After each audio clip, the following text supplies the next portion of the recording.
dawn. You can probably hear the birds. A lot of people think that's a fairly nice sound, but as with so much else in this world, it's simply a glamour that conceals a more or less entirely hideous reality in every case. The sound of the birds, quote-unquote, singing is simply disputes over territory, mating rights, resources, so on and so forth. It's no different from a throng of lads outside a nightclub on a Saturday night. The hustle, the bustle, the provocation.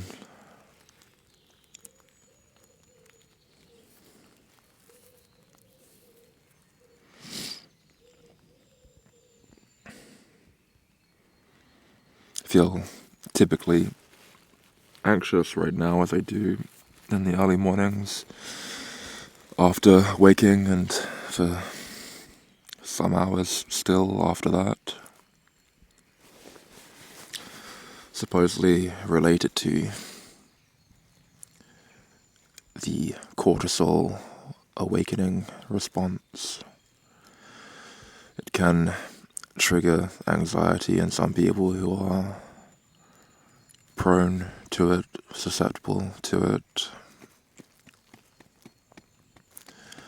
And I am apparently one such person with I guess, whether it be by nurture or by nature, a very sensitive nervous system.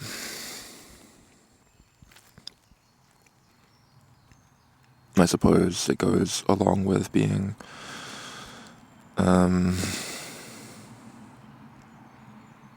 one, autistic, and two, debatably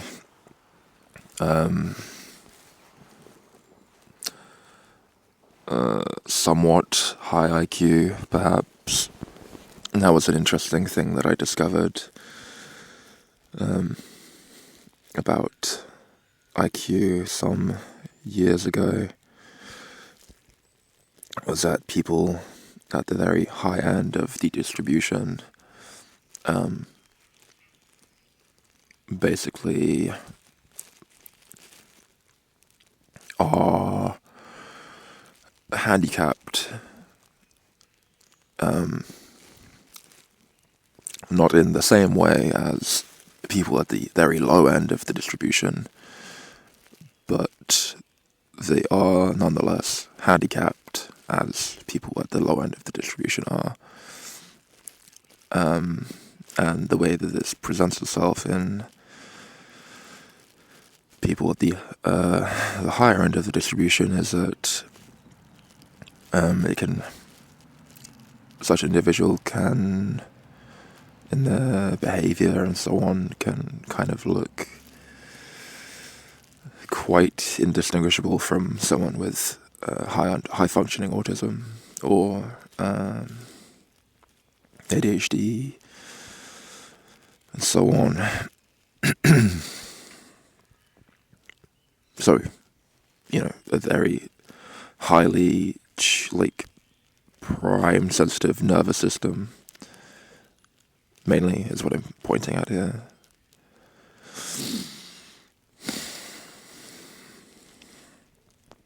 But whatever the case, to deal with this in the morning, every morning, is rather annoying. It's a horrible way to start the day when everything gets very overwhelming. It's worse in areas where there are other people living their lives, as it means that I have less of an ability to control my immediate environment and prohibit it from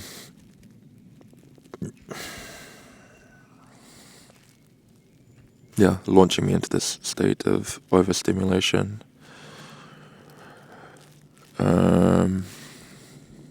So yeah, I suppose I wanted to talk a little bit about this book, Rubicon Beach, then.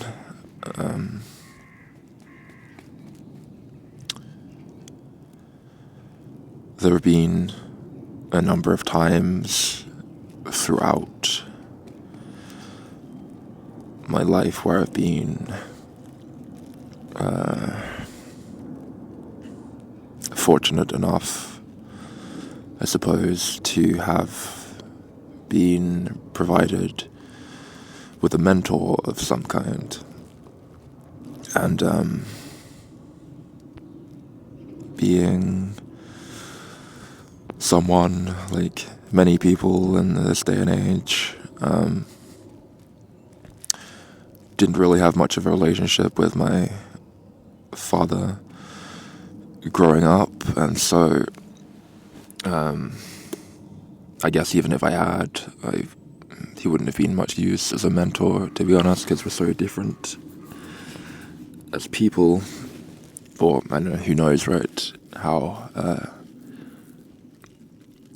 differently that which I take myself to be would have been shaped by more of a consistent influence and involvement by him in my life. But nonetheless, being someone where that wasn't the case,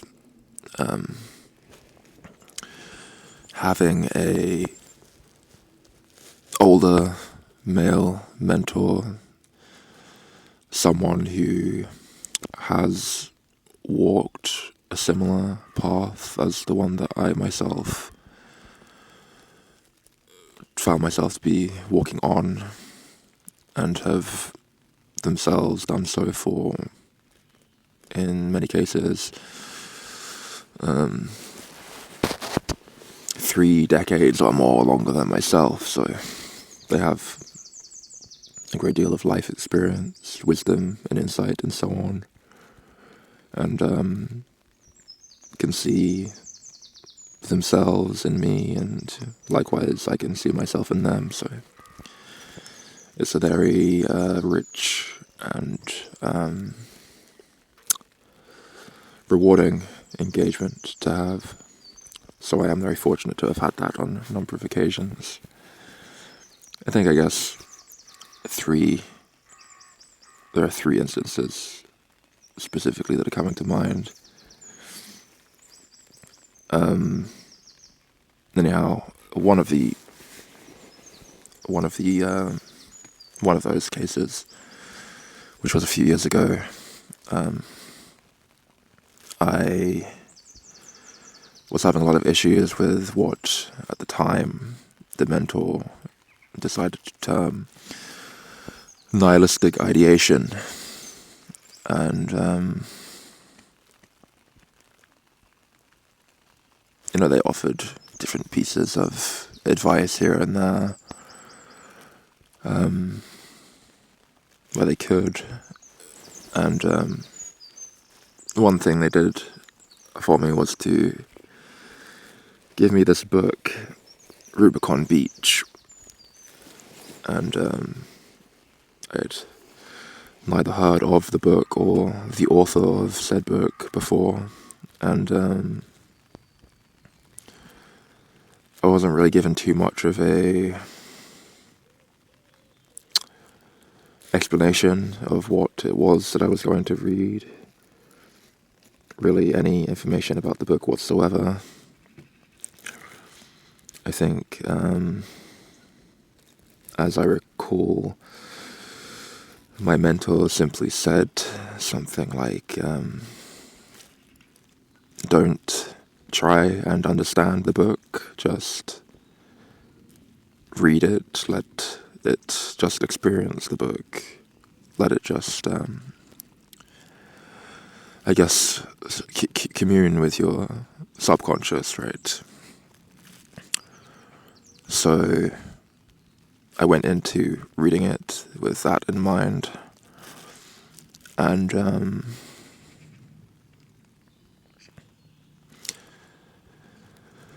yeah, there was a passage towards the very end of the book, I guess in the final 20 pages or so, right, that really stuck out to me. So much so that I underlined it, highlighted it, whatever, asterisks and the margins and so on, which I very rarely do, even more so with fiction. So that says something, yeah. And yeah, I'd like to read it, and in the same vein as my mentor introducing this book to me, I'm not going to explain what it's about or give my interpretation of what it means. I'm just gonna read it, and yeah, you can see how it makes you feel, or conversely not feel. So I'll try and not stutter too much or make too many mistakes to detract from the experience, but okay.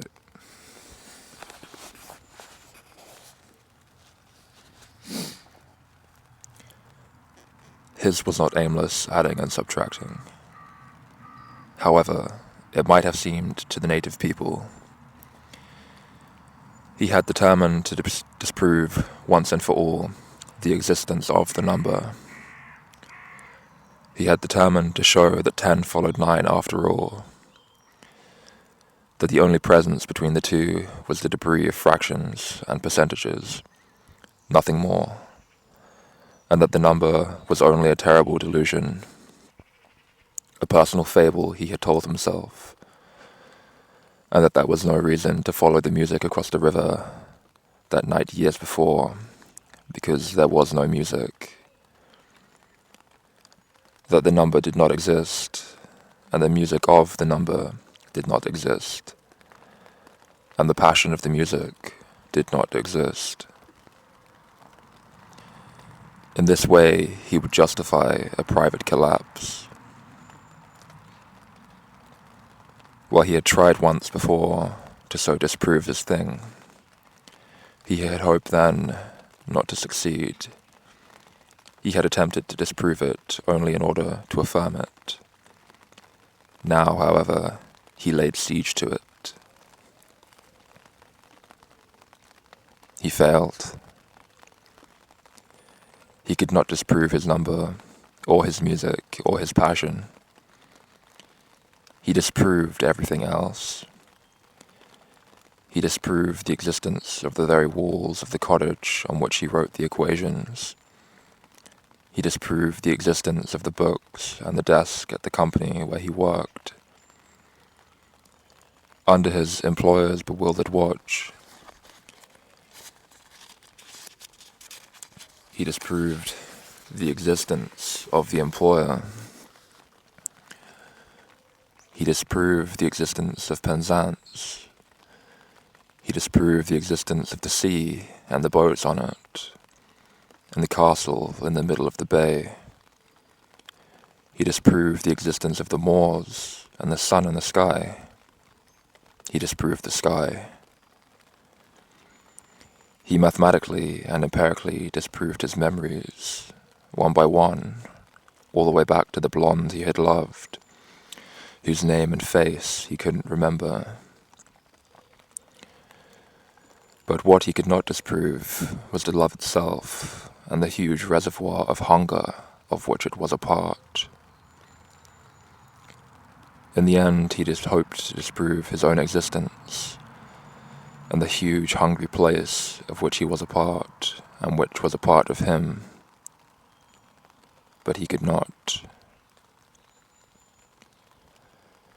When he had disproved 1, 2, and 3, when he had definitely ruled out 4, 5, and 6, when he had banished from all conceivable reason 7, 8, and 9, and every exponent thereof, there was still his awful number left, the last number in the world, the number of no return. The next year passed into the next, and the next into the next. 5 passed into 10, and he hurtled through his Middle Ages, past his half-century mark. People around him came and went. In this time, the company for which he worked declined and failed. A new company flourished and vanished. The Blue Plate Inn changed to some other inn, which did not matter because he had proved certifiably there was no such inn. All the things that he had proved to himself never existed, passed in the manner of things that never existed. When 15 years had gone by, and the mathematically disproven end of the empirically disproven old world was mad with his numbers, he had no choice but to believe that which he had spent a life trying to disbelieve. One morning he woke, closed the door of the old stone house behind him for the last time, and went down to the sea, where he bought a ticket for home.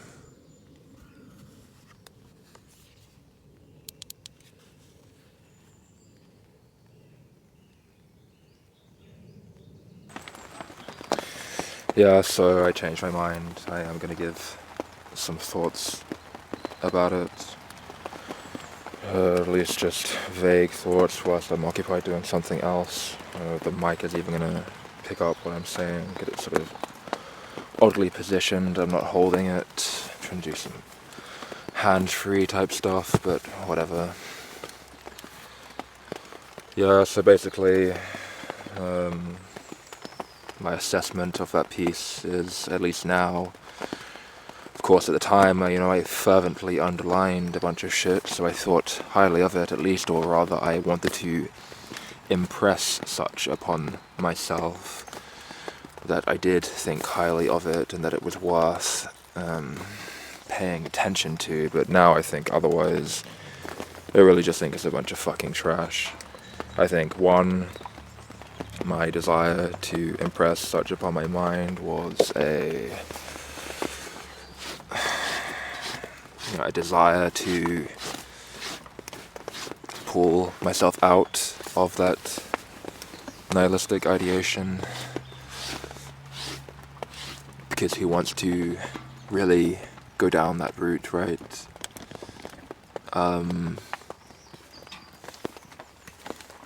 My body, right, didn't want to go down that route. My biology was trying to pull me out of that terminal, perhaps, slump. And, it identified a threat, an existential threat, and was seeking to extricate itself from such.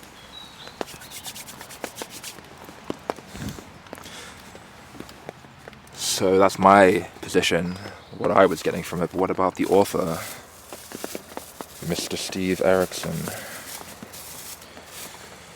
Well, the same thing really, right? Although I imagine, of course this is pure conjecture, but I imagine, and it most probably isn't too far from the truth, in all probability, that Mr. Steve Erickson perceived that he genuinely was expressing such sentiments, right? That such was not a counterfeit or a misrepresentation, but that nonetheless such was serving in a roundabout way the same purposes as it was for myself, which is Mr. Steve Erickson's biology was trying to in some way circumvent the very real and present threat or potential future threat of an existential threat, right? The end of the body, the end of Steve Erickson, the organism. And that's what so much, I think, comes down to, basically, with any of these pursuits. Even supposedly, even this, right? Even this form of expression is serving the same purpose in a roundabout way is what I was going to get at, right? More pessimistic art, not that this is art, but you get the point. It's a form of expression, a form of communication, and art of any kind in a roundabout way serves the same purpose. I've discussed this before, way back a few months ago, how art, the act of creating it, sort of poeticizes one's experience and also thereby lends some sense of alleviation to that experience and keeps one's dog in the fight for another day, or indeed a succession of days to come. Perhaps an indefinite succession series of days.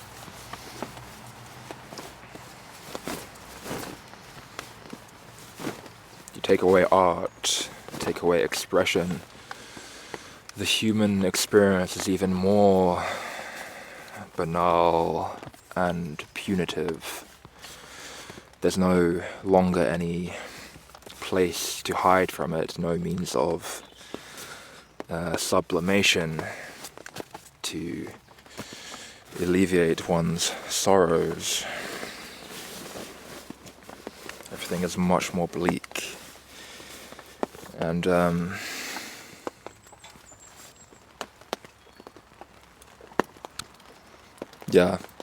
I really don't. I picked up that book, right? It's almost 4 years, kind of, I guess, to the date when I first read it, and it made somewhat of an impression on me at the time, because I was seeking for something of some description to make an impression on me at the time. I was desperate for such. And I wanted to see what I would think of it now. I thought perhaps this might be some form of solace to me, but it seems that I've gone too far now in the opposite direction to really find any value in it. I struggle to find value in any kind of form of art or at all, basically. Any really written content just really strains me to engage with it, because I just don't find anything that interesting anymore. I'm not convinced that this project of life is one worth really giving much, if any, of one's attention or time to at all. I think in a large part it's all just a ruse. Just this edifice of glamour, veneers that seem on the surface to be something beautiful and valuable, worth investing one's time and attention in. The epitome of which for men, right, is the female form, which of course results in ultimately reproduction. And that's the culmination of that line of intrigue, right? Culminates in reproduction. And it's just the gateway to hell, essentially. And the Greek myth of the sirens is pertinent in this regard. It's how I think about so much of life. People's, when they really, when people are sort of like contentious, right? They find this pessimistic, antinatalist position. They find it to be highly contentious, right? And their rebuttals, if they follow a similar line, right? What about all this beauty and so on? But when people say stuff like that, I can really tell that they haven't really probed much. They haven't really analyzed what it is that they're looking at. They haven't plumbed the depths of that beauty to see what lies beneath. And they haven't broken down the chains of cause and effect, right, that lead to their own misery in their own, I guess, what they would call otherwise entirely blissful life, right? But they still have sorrows of various descriptions. Of course. And they've, of course, failed to see also that at the beginning of that, the first cause was most probably beauty. This glamour, this veneer of such.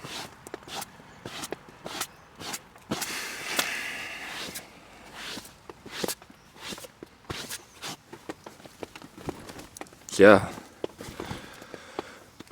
Fuck life, I guess, right?